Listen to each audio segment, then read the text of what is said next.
Gretchen? No doubt about that. All right, Doug McElway, thank you. And for more on this, let's bring in John Yaub, a delegate for the Virgin Islands and a Rules Committee member to the RNC convention, as well as a former national political director for presidential candidate Rand Paul, and the author of Chaos, The Outsider's Guide to a Contested Republican National Convention. John, it's great to have you on The Real Story. Let's start with what Doug McElway was just telling us, that it seems like we're having Rubio team up with Cruz, at least in Arkansas, to try and stop Trump. But then we had John Kasich helping out Donald Trump in the state of Michigan. Do you expect that we're going to see more and more of this since you are a seasoned delegate? Well, I would give the Cruz campaign a lot of credit with Jeff Rowe, the campaign manager, and the excellent job they're doing in these contests.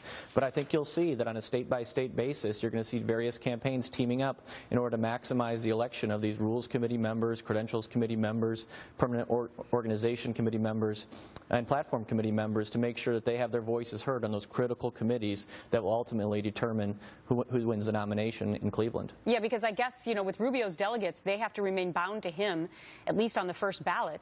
And he, frankly, has more than John Kasich right now. Both of them could become kingmakers of sorts, could they not?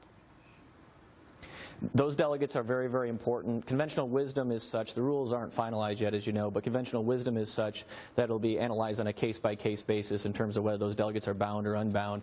But certainly the candidates who suspend their campaigns or ultimately don't get ballot access, those delegates are going to be critically important, almost as important as the free agent delegates from the free agent states and territories across the country. Yeah, we're trying to keep all that straight.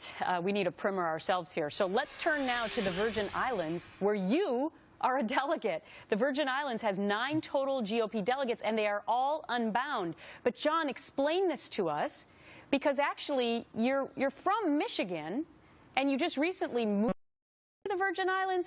How did you become a delegate for the Virgin Islands? Well, first, I would encourage everyone to consider moving to Paradise. The Virgin Islands is a beautiful place to live, work, and raise a family.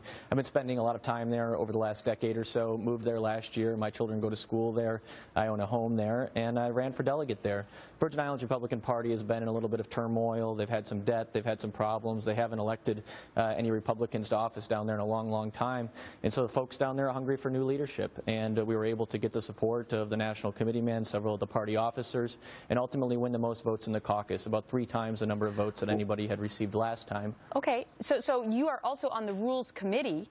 So when you became a delegate in the Virgin Islands, was it a separate election then for you to become on the Rules Committee, or you were the top vote getter, so that put you on the Rules Committee? How did it work?